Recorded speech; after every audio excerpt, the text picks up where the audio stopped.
Hi! Hello again, everybody. Welcome to another episode of the Awesome 80s podcast. This is Michael. This is Lawrence. Hi, Michael. Hello, Michael. Hi, how are you today? I'm good. How are you? All right. You okay, Michael? Well, Can you hear me? I can hear you. Okay. Are you having issues? I think maybe you're having issues. I'm not having issues. No issues. Yeah, that's your internet connection. I can see you coming in and out. Okay. It's Well, I okay. lowered the bandwidth, so it should be okay. Okay, it's okay. We're live. I mean, these things happen. Okay. This is Jesse the Body Ventura. You see Jesse? Okay. We want to thank. I had a great time on Sunday night with superfan Casey. I invited him into my home with also his friend Luke, who we met in New Orleans last year. Oh, really? Okay. We had a wonderful time. MH was here. Our friend Kurt was here. And my son won Jesse the Body, as Casey donated this as a prize in our annual Royal Rumble game, and my son won it and gave it to me. So, thank you, Casey. Always a good time hanging with Casey. So, who ended up winning the Royal Rumble? I don't want to talk about it. It's like a top story on a lot of the national news outlets over some controversy that happened. Yeah. That's for another podcast for other guys to talk 4 hours about it. Okay, in 10 that's years. totally fine. So how are you today? I'm pretty good. Pretty good. Are you feeling good? You're not Just feeling loving life, moist or enjoying anything everything. like that? You mean down there? Anywhere. Just it. It's actually very dry and very sunny here. Get some stuff done on the outside. I mean, because you can actually do some outside work today. Well, I hear 5 to 7 inches is coming our way by weekend's end. Oh, really? Okay. Have you not heard that? No, they don't know anything, Glenn. I know. We'll probably get like 2 inches. That's what she said. I bet it's 1 or 2. Sad I said that. I'm joined here. Motherfucker Jones is here. Woo! Big weekend for us. We're not talking about the Super Bowl. Don't want to talk about Mark Age because I don't want to hear him talk about this if they win again. The big game. The big game. I don't think you can say Super Bowl. I just said it. The big game. The big game. Our super fan Mark H out there in Seattle representing makes me sick to my stomach, but that's another story. Pete Carroll, he's a truther. He's a 9/11 truther. It's true. He is. That's a documented fact. Okay. But it's our big game. Every year on this weekend, snow permitting, we participate in a wiffle ball challenge with MH and a few other friends. So this is your big time to shine every year. This is where you go on a bender, crazy things. Pretty excited. I think I'm gonna get my wife to drive. Pretty excited. She's coming?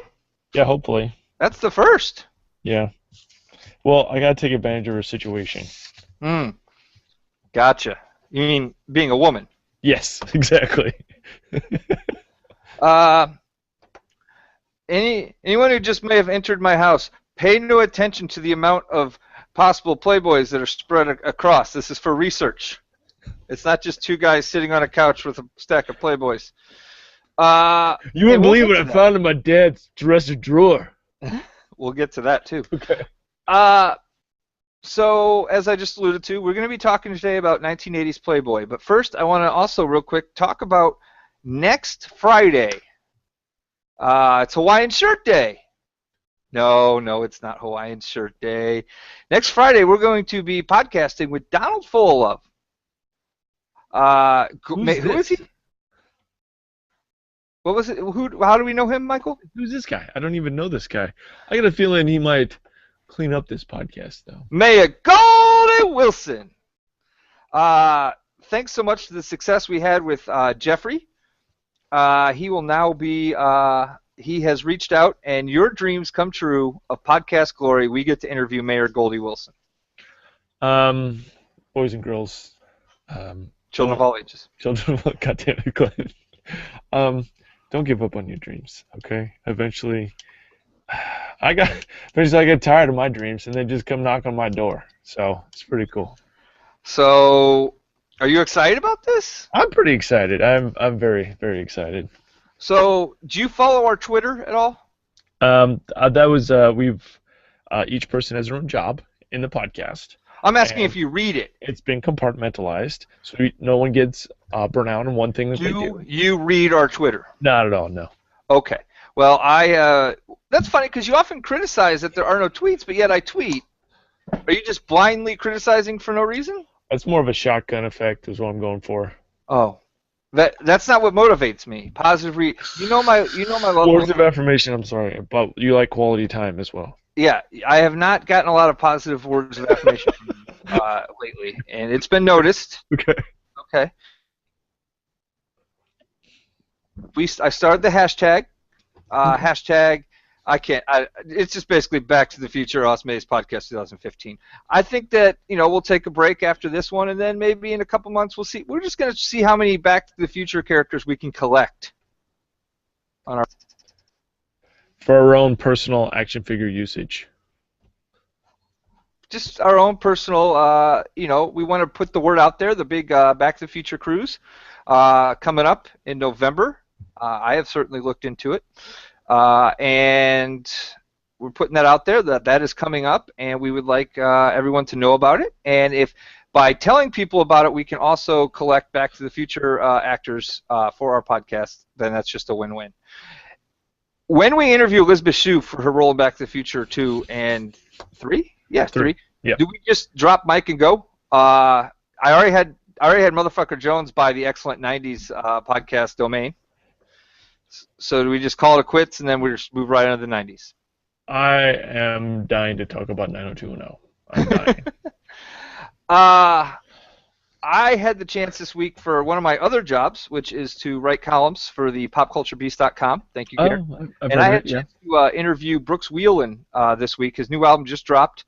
It is hilarious. I strongly recommend you check it out. If you're not familiar with Brooks, he was on Saturday Night Live last year. What's this website again? It's the popculturebeast.com. Okay. My new article will be up this weekend. Okay. Maybe reaching out to Motherfucker Jones for a couple questions. This is the first he's heard of this, so he seems to be smiling like either, oh, I'd be happy to help, or you motherfucker. I can't tell which it is yet. This is Motherfucker Jones saying, you motherfucker. You motherfucker. So also Hot Tub Time Machine 2. The first movie was very 80s-like. I just saw their first preview. Did you see it? I've seen a couple. Did you see the one about the big game? There's one about the big game. Hell of a shout out to their marketing department. At one point, one of the characters plays like a patriot, like from the Revolutionary War. Uh-huh. It seems like it's almost Bill and Ted at this point. And then they relate that into Ballgate. Like they make some ball jokes. Like all clips from the movie they edited together to make it look like they're talking about Deflategate. Oh, really? Okay. It was pretty good. But we're not here to talk about the future. We're not here to talk about next week. We're here to talk about boobies. I did, before we get going, I don't want to forget anything. We did want to thank Brian, message on our website. Also, Andrew and Paul and Krista, and of course Cass, on everything that they do on our actual website. It's website. Do people even go to websites anymore, Glenn? I don't think so. There is going to be a hilarious BMW commercial during the big game. I saw the clip of this morning, and it's from the Today Show of 1994 where they're trying to figure out what the internet is. It's hilarious. And now basically websites are obsolete. But we still have one, and we love our website. One thing that's good about our website is we do have most of our back catalog that isn't on iTunes. You can go and click on stuff there. I did also want to thank, Michael H., Sarah C., Brady M., and we've got hopefully a lot of new listeners from all over the world. And this is the Awesome A's podcast, and we like to say welcome. And also, you do currently watch SNL on a regular basis. Is that correct, Glenn? I do. So Ghostbusters cast. What do you think? I think they picked some. Kate McKinnon is awesome. She's like my favorite character on the show. She's She's really great. good. I think they did a good job casting it. I look forward to it. Also, Beetlejuice 2 looks like to be has gotten the green light. So that's something that we'll be following up on at a later date. And before we get going with Hugh Hefner and his 80s exploits, we have 321 days, 9 hours, 14 minutes, and 50 seconds right now until Star Wars comes out. Oh, Okay. great. You seem super excited, Glenn. Here's an idea. I was going to talk to you about off air, but you're not sometimes punctual. I was thinking coming up we could do a recycle month where maybe we pick movies we've already done and re-review them since we do have so many new fans, especially in South Africa. Last week, no joke, we had a huge spike in listeners from South Africa. I don't know why that is, but welcome. Thank you. We do appreciate you listening to the Awesome 80s podcast. There is a man named Hugh Hefner who Heard of him. started this magazine. He's kind of this dichotomy of a man.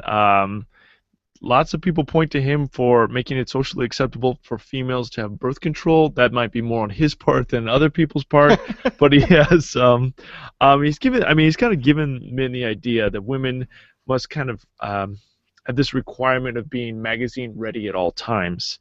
It's kind of also led to, I'd say, the page 3 girls in the British paper The Sun, and also women's underwear and vending machines in Japan.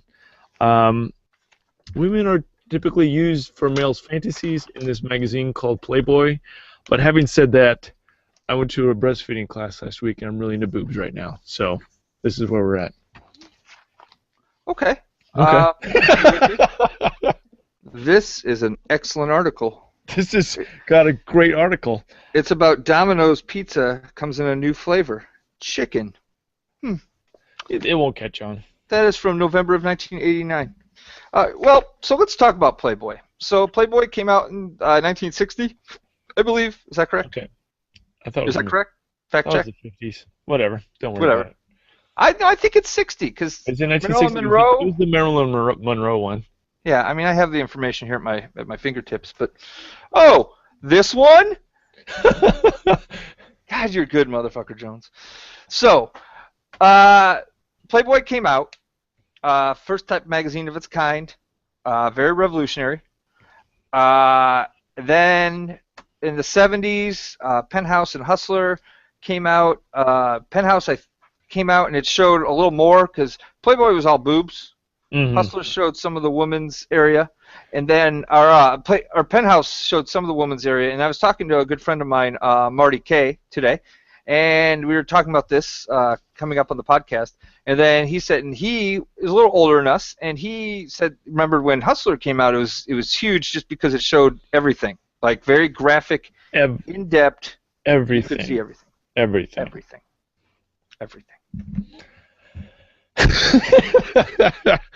Yep. Everything. Yep. So, the 70s, very much known for its pornography video industry. It really became a thing in the early 70s. Pornographic theaters sprouted up it fled into the 80s with the addition of videotape cassette, the VHS, and the Beta.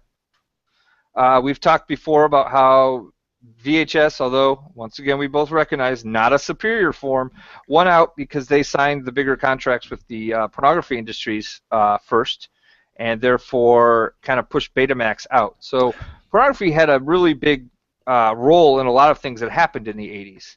But Playboy in particular wasn't really part of that. You always had the friend who had like the Playboy channel, like on the big giant satellite.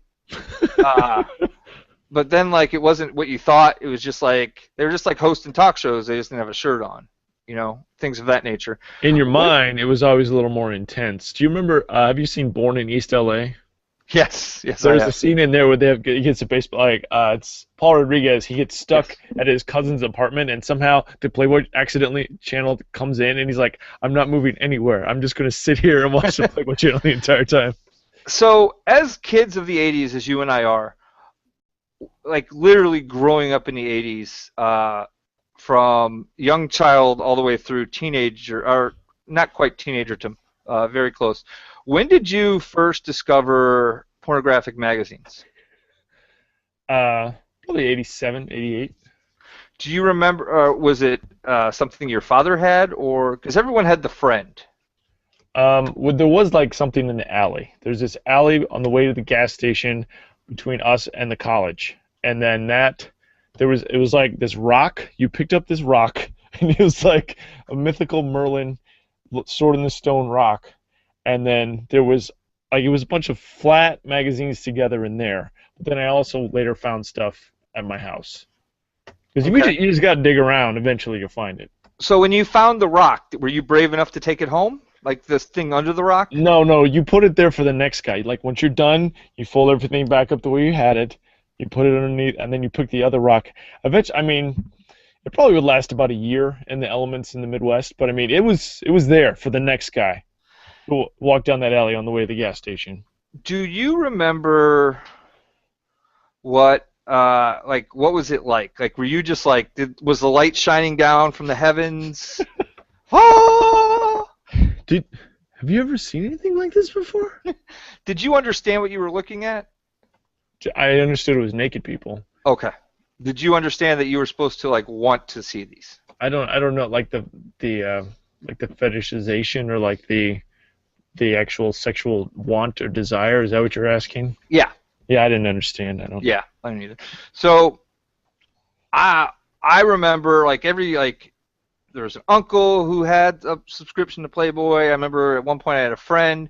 Like I remember the first time I ever saw Playboy, it was the Vanna White issue. And I was probably only 7 or 8, so I didn't understand. I just knew that this was a thing that I'd heard of. My friend's dad had a subscription and he showed me Vanna White. And I don't remember anything about it. I just remember looking at it and be like, "Oh, okay."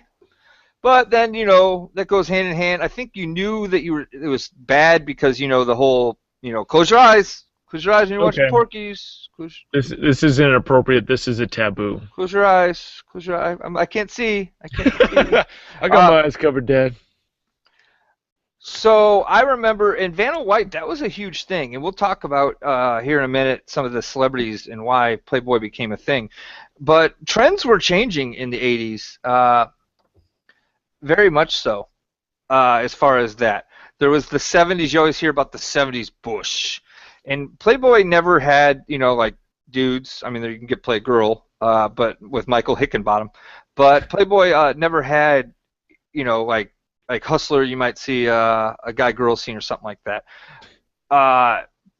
Playboy didn't have that. And slowly throughout the 80s, as I have Motherfucker Jones was so gracious to bring various issues from throughout the decades. In the beginning of the 80s, you still had the 70s Bush thing going on, and slowly towards the end of the decade, it a lot less in the trend of pubic hairdom, but they all still had some in Playboy, unlike other magazines, because it was inappropriate to not have that at the time. You got to stay classy. I think it's very important to make sure you stay classy. Eventually, it was like big, and then it got small, and then like a landing strip situation. Like you're right in there. And you mentioned staying classy, and that's actually very important to Playboy's image. There was the Playboy Club in Chicago in the 60s and early 70s, which Playboy was a Chicago publication for many years. But the whole classiness, there was the drink recipes, you got your party joke page, like the articles. Everyone jokes about the articles. Honestly, the articles, pretty good. If you're into that sort of thing, reading and whatnot. But they always tried to have this air of classiness to them. Do you think they were just putting on airs, or do you think that Playboy did represent kind of a classier lifestyle for more classy men? Yeah, I think it was just this dichotomy. Like Hugh Hefner wanted to be, because didn't he work for Vogue or for something before? Yeah. I mean, he worked for a real magazine. And I mean, you could tell this guy really had a social conscience, but he just loved boobs, you know? So it's like, what you gonna do? I mean, he brought Fahrenheit 451 to the American public through Ray Bradbury. He went after controversial topics, like especially like the hot button topics in the early 60s with, like, he'd have black people on his show. Like, he had an integrated show with black people and white people singing together. He had Dizzy Gillespie on his show, like, standing right next to, even though it was a syndicated show, he had black people standing right next to white people while they're performing. Sammy Davis Jr. was on the show. And, I mean, somebody has to break down those barriers, even though it's under this mask, under this Trojan horse of ladies with giant boobs. It actually did kind of make a difference. He also published Dalton Trumbo. I mean, even though, I mean, when the HUAC was after him, the House on Un-American Activities Committee, like, he was like, well, if everyone's against you, I'll be for you. Like, he had this social conscience. But, I mean, like with Chris Christopherson, he sings the walking contradiction about Johnny Cash. Like, it just could be all the same for Hugh Hefner. Absolutely. And you bring up, like, you know, and you mentioned a lot of examples of his social mindedness, and he did published a lot of well-known authors who it became kind of a thing. Well, you know, I'm going to get my work out there by, you know, publishing, you know, either short stories, Hunter S. Thompson, the good example, or publishing, you know, longer ones. But then or, you know, just snippets of a novel. But then he also had the classic issues. You knew that you're always going to have the college girls of Playboy. What are the girls in the SEC doing this year? Right. And you knew you were going to have the Playmate of the Year, and also occasionally you're going to either have a star from yesteryear, maybe a lot of stars on their way up, definitely stars on their way down, but also this started to become a thing, and I think especially in the 80s, where women started using this as a stepping stone to further either a modeling career or an acting career. 81, I think, this off the top of my head, it may have been late 80, Shannon Tweed, for example, of B-movie fame, Cinemax movie fame, and then before later Night Eyes or Night Eyes 2 or Night Eyes 3. Also Nightcrawler. It's a callback to episode 1 of the Awesome 80s podcast. There you go. So Shannon Tweed was a Playmate of the Month. Here, I have the correct information written down. But and of course, she's the live-in wife. Are they married? They're married. For the show, they got married. Okay. Yeah, it was 1981, November of 81, Shannon Tweed. But she'd probably been in it 3 or 4 times. Right, well, this was, I believe, her first. Okay. This was her, she was the centerfold model. Also, Lorraine Michaels. Not Lauren Michaels, Lorraine Michaels. Okay. Anyway, you had, so the Playboy, the model centerfold, the Playboy of the Month was usually someone not well known. They weren't the cover girl. Bernadette Peters was the December issue of 1981. Bernadette Peters. For being not, she's like a non-traditional beauty. I think she's still very she's nice. Very attractive. Kim Basinger. Yes. But also they had like other throwbacks, like Bo Derek. Like she would keep coming back, and you're like, that's like 1972 or 19. You know, when was she the big thing? Like 75 through 77, and all of a sudden she just keeps coming back. And which one do you have right there, Glenn? This is Donna Mills. Yeah, Donna Mills. So like these girls, I mean, these ladies will keep coming back and try to like reinvigorate their career, but also like later on, like with Tiffany and with other stars of that era, they would be like, oh, I want to be taken more seriously. I need to be naked in Playboy. That was the mentality. Like, do you think that mentality is ever going to happen again? I don't know, and we can talk about that towards the end because I do want to talk about where it goes from here. But also in the 80s, a lot more competition. Leg show. Like, there's basically magazines started coming out for every fetish. Are you a leg guy? Are you a butt guy? Are you a boob guy? Like, drugs and stuff like that. Are you really into feet right now? No. No, but I mean, like, there's a magazine. So some of the more famous people we can mention, and M.F. Jones has supplied us. Jenny McCarthy, although she was kind of 90s, you know, she got her start. Anna Nicole Smith was good. In fact, we have multiple Jenny McCarthys sitting over here. She did it. Who knows how many times before she was married to a new kid. Pam Anderson, the Tool Time girl. She's going to take off. I got a feeling she's going to take off. Shannon Doherty trying to revitalize her career. Mhm. And these aren't all 80s, we know, but this is a newer one. Paris Hilton.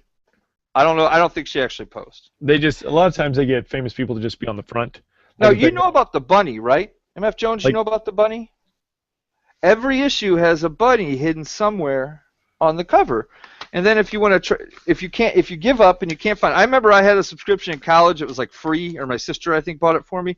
And like the first day the issue came, me and my roommate would always try to find where the bunny is. And then you it's could a open lot up the page. it's a lot like when you go to the dentist as a child and you find the highlights magazine. Right. It was a highlights for men, adult Yes. men, or teenager, whatever. So, what did Playboy mean to you in the 80s as a young adolescent and early 90s? Because that's when you really hit. But I mean, there's this giant stockpile in my house from the 80s. And it felt like it was definitely Hugh Hefner made porn acceptable to like white middle class American Midwestern people. Now, I can say. That they could just come in the mail in that black package. Dad, you got another one of your magazines. Just I know where you hide them, so just make sure you open this soon. I grew up in a house where I don't believe there were subscriptions to these things. And then when I was old enough to have this conversation as a young budding teenager with my father, who was always very, approachable in these subjects, because, let's face it, you're a teenage boy, you're like crazy horny. And you don't know why. And I was told that Playboy was kind of fake.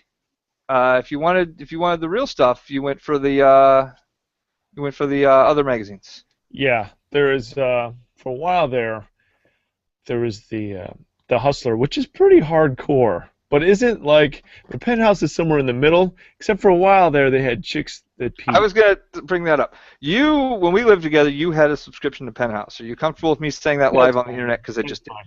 And but I wanted something. I want to take a step beyond Playboy because that's all I'd had my entire life. But I didn't want something like Hustler because it's like tropical plant, pretty. You're in there. You're in there. I wanted a little something more emotional, something more cerebral. That's what I was looking for, especially when the girls peed. That was the thing. Is in the mid to late '90s when you were a subscriber and we lived together, Penthouse really got into girls peeing. There's a documentary on Netflix about the owner. What's his name? It's something Italian. Whatever his name is. He did the I can't remember the movie. It's a big giant expensive porno movie that failed. I don't remember the name. Caligula. He did Caligula. But he was talking about how they had different investors coming in, and they had this idea of like, oh, you need to get plugged into this chick peeing idea. Right. I think you'd really enjoy the documentary. Like they take you to his house, and he lives like in New York, like right off Central Park, and it's like this multi-million-dollar mansion. It's like it looks ugly. It's so ugly, but it's like I've seen it. I've seen the pictures. And then it's all about him talking about chicks peeing, at least for that portion of it. It's kind of a neat way to see how, because you know the Hugh Hefner story, and then you've seen People versus Larry Flint, so it's nice to see his story, or at least a version of it. I think it's still on Netflix. So let me ask you this. One of the critiques of Playboy is that it exploits women. Not in the sense of, women posing it, because I think that's been proven or disproven. Everyone has a thought on that. But with the fact that they do a lot of touch-ups and airbrushing, and it's made to make women feel, less of themselves, whereas maybe some of the other, even though it happen to be more hardcore magazines, don't use those tactics. They don't airbrush. They don't do things like that. No, I mean, I remember seeing Hustler where girls had bruise on her thigh. Like, that's not. They could have airbrushed that out. They chose not to, because they wanted to be real women. What do you think about that? Well, I mean, I think it was just a symptom of the times. Like, that's the way everyone is, with every other magazine. So why not with this magazine? You know, I mean, especially like when everything needs to be extra perfect, and you can tell how meticulous Hugh Hefner is. He's not like, let's get it out there so dudes can J.O. He's like, he wants to make this individual perfect piece of art, like for every. I mean, he's got Final Cut. He looks at all the post-ups for all the centerfolds. He looks at all the cartoons. He looks at all the articles. He looks at all the interviews. He said it has to be the way he wants it. So I mean, if it's not perfect, then I mean, he wants to sell a fantasy, and if that's what he wants to do, or at least that's the mission. I'm not sure how much his hands are in it now, but that's the mission of them, is to sell a fantasy and not a reality. And if you go meet somebody if you want a reality. Okay, fair point. That's from a man's perspective, though. But do you think it should make women feel less about who they are? I don't. I think that it's a I think, like you said, it's a fantasy. Obviously that's not something I would want. I mean, I'm not a regular reader of this. There's something called the internet now, but I just think that I don't know. It's different tastes, different strokes, different folks. Playboy just happens to be the big name out there. So, what aspects? Oh, I'm sorry, I lost track. So the '80s also happened to be a time where another huge thing happened in the world of bodies, and that was fake breasts. Giant fake breasts. Okay. Yes.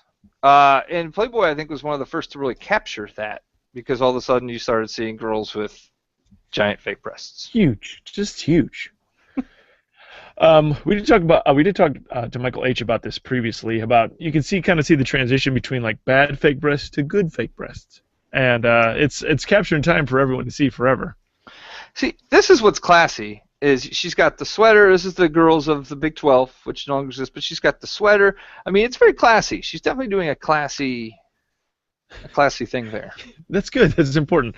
Have you looked at any of them recently? I haven't. I don't even. No, I have not. Okay, because I've heard they've gone more like the way the Details or Maximum's gone, with like less skin but more imagination or more titillation. Okay, well, I mean, I support whatever direction they would like to go.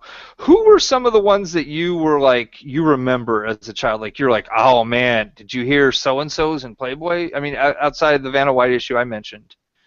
There was the LaToya Jackson one. Oh, the LaToya Jackson one, yes.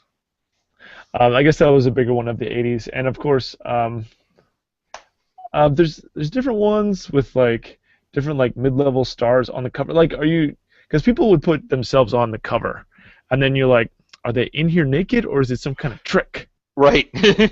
You never wanted to fall for that trick.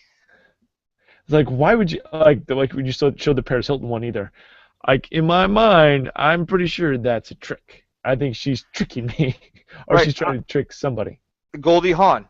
Yes, she's on multiple covers in the '80s. But she was not naked. Right. Julie McClough. Now, Julie was Julie on Growing Pains, and Kirk Cameron actually got her fired. Bill Kirkemeyer mentioned this in our interview with him a few months back, that he got her fired from the show because she had done Playboy. And she was also in Big Bad Mama 2. She was in Big Bad Mama 2. I'm like, what is this Big Bad Mama 2? I'm looking through the HBO guide. It says there's nudity. So, oh, this is all right. I think there's one with Christy Brinkley. There's one with Suzanne Summers. There's ones with Goldie Hawn. Like, on the covers, you're like, are you tricking me? What is Sally Field. Yeah, Sally Field, yeah. Brooke Shields. I don't think she... So... I think the Brooke Shields one is a previous nude, like before she got big, naked pics. Brought it back. Her mom let that happen? That's crazy. Jessica Hahn. So also, that's another thing, is a lot of women who were involved in maybe sex scandals, which were coming to light in the '80s, the Tammy Faye, Jim Baker thing. I think that was Jessica Hahn. They found an opportunity where they could show their skin. They could, make some more money, cash in on the fame, if you will. I guess one thing, like, there's semi-famous people that they just want to, they want to get that push, that Playboy push, even though there's not the naked factor. Like with Kathleen Turner, like, okay, she's probably not going to be naked in this, but people wanted to go the extra mile to read the article. So, there's articles, people would have interviews with, like, Lenny Bruce and Pete Seeger and Miles Davis and Jesse Jackson and Bob Dylan and Princess Grace. Like, they would have, like, that would be the focal point, like, and that's what Hugh talks about, is like the interview. Like, that's what he believes people keep coming back for the magazine. So you still haven't answered a question I've asked a couple different ways. What one to you stood out? I don't know. I You remember can't. my first like Pamela Anderson one. You can just love them all. Oh, well, I think I remember like in high school, it was not. It was very uncouth, but a lot of people had their. People would bring them to school. Glenn, can you believe that? I would say that's a risk. That's a risk I was now willing to take. And what if you got caught? Then every girl's going to think you're the creepy guy who brought Yeah, Playboys to exactly. school. But that was the first, and like I kind of felt bad for these guys because I'm like, I've got like literally 300 at my house, and this is going to take you down.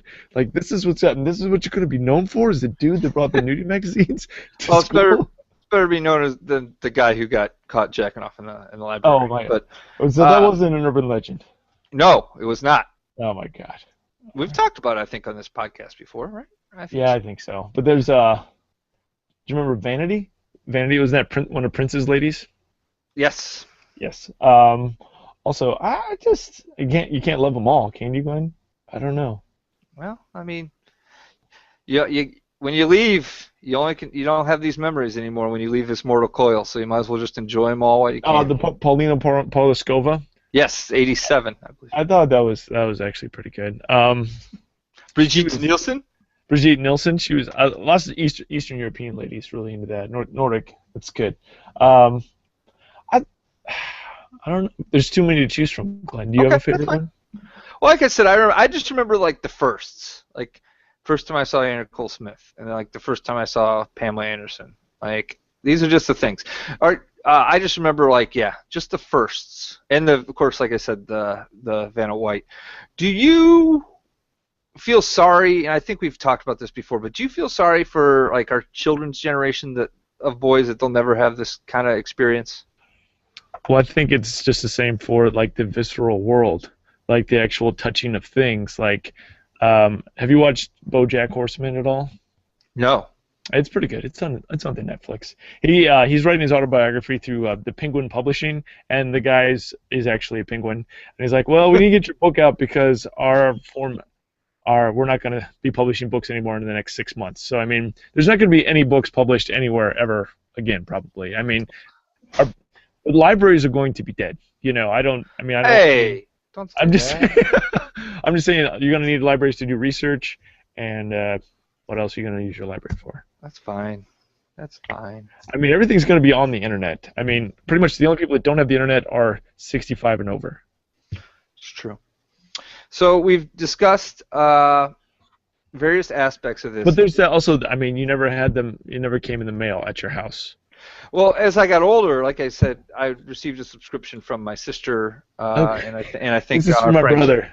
I think our friend Hillary. Well, I think they were giving them away, and I actually talked to Marty about that today as well. Because a lot of times these magazines make their money off of ads.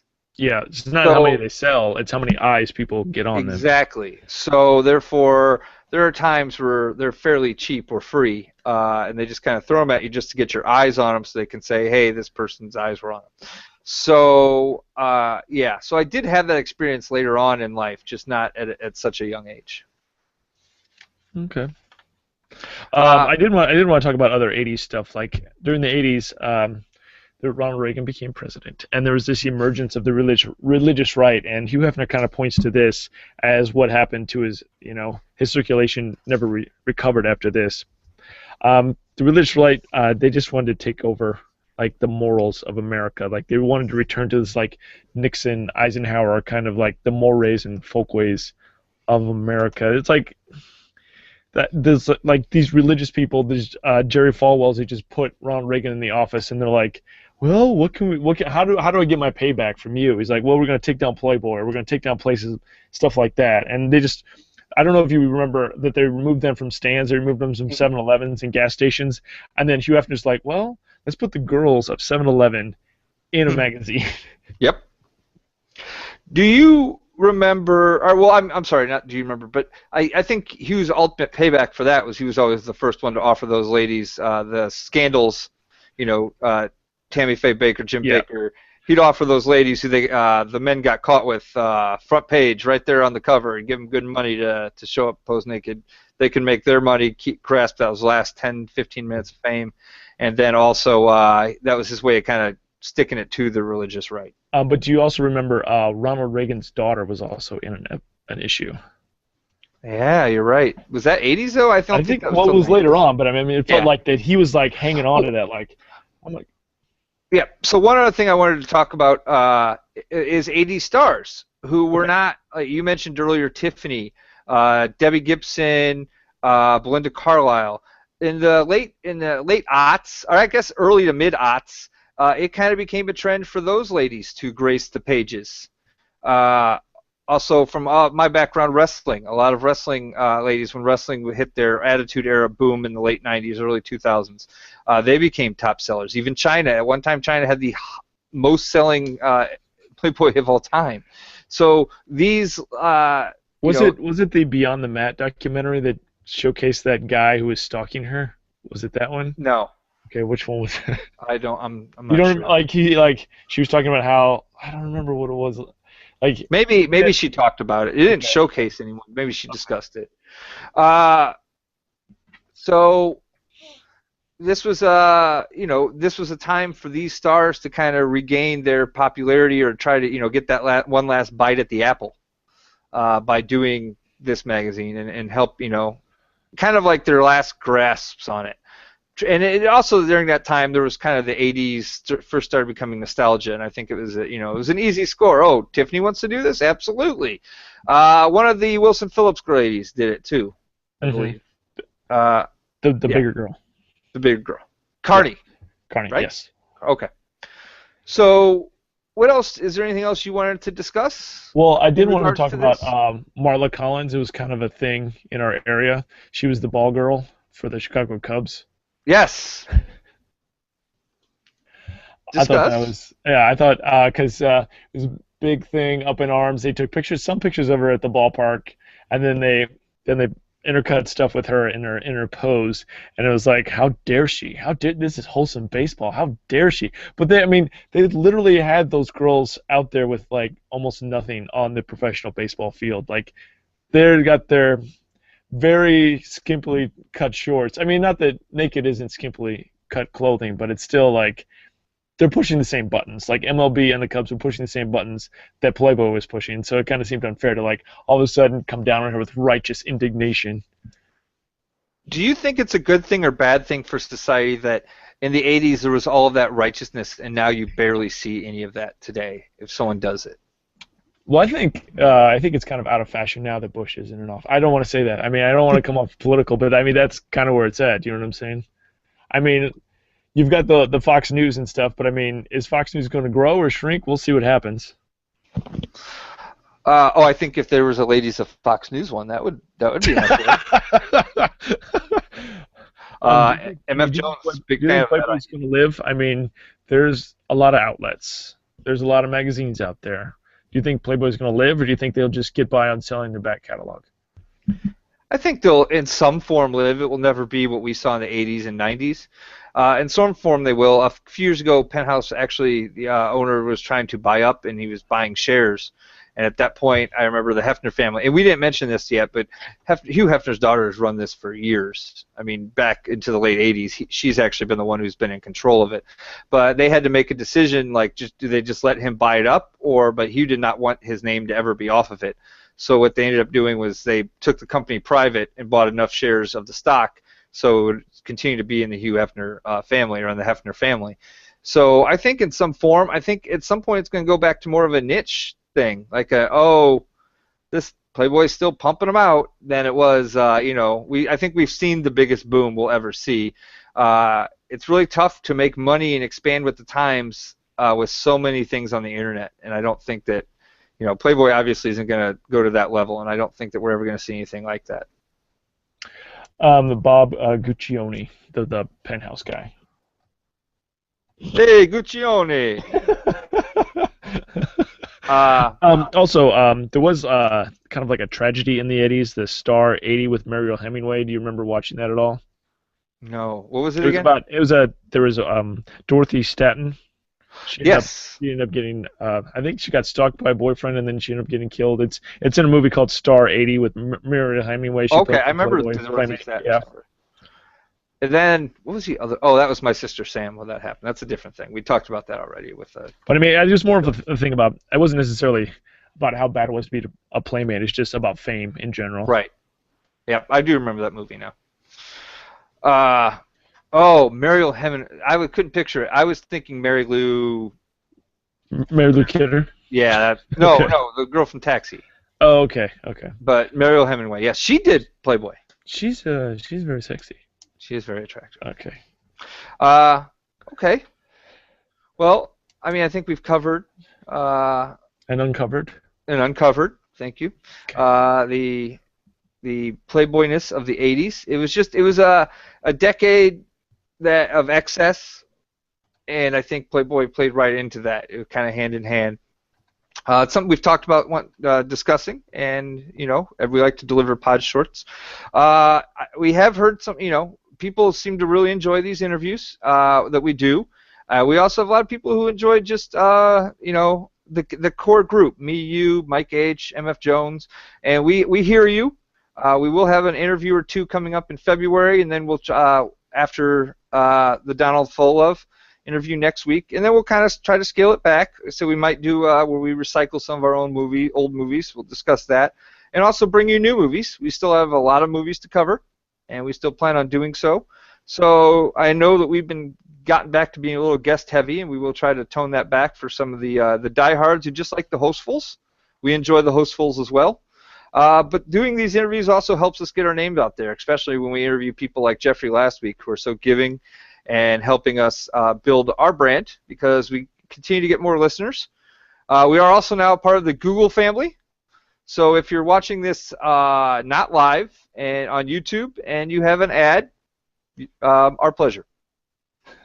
You're welcome. Yes, we're trying to help you find out about whatever product that Google and YouTube thinks you should know about, while at the same time trying to get money from Google. I also, before we leave, I'm a real big fan of the cartoons and the comedic elements in the cartoons. I thought were fantastic. The cartoons were awesome. The jokes page, classic. And one more bit of housekeeping real quick, too. If some of you listen to us live, some of you do not. Some of you are hit or miss. Like today, we're in the afternoon. Next week, we'll be in the afternoon. We understand people have jobs that require them to work Fridays, unlike us. So when that happens, we understand you're going to watch. We encourage you to watch, listen, however you consume. However, even if you don't watch the videos, but maybe one day, we really encourage you to circle us on Google+. If you have a Gmail account, it's real easy to do. If you don't, do it. But if you go and circle us, that way we can kind of build up our audience. It gives you guys a time to know when we're doing these live broadcasts. You'll automatically get an email when we set these up. And it just helps us help you. Also, remember to go to iTunes, please, and leave a review. If you haven't done it now, and you've been listening for all this time, or you're new, it'll take you 3 minutes, not even that, 2 minutes, and it really helps us a lot. Say you got a sticker in the mail. Say you got a T-shirt in the mail. It'd be nice if you left a review on iTunes. Yeah. Also, T-shirts. Saw some of the new colors. I know I have a couple on the way. They're looking. Can't wait. So very excited. Really cheap. How much are they?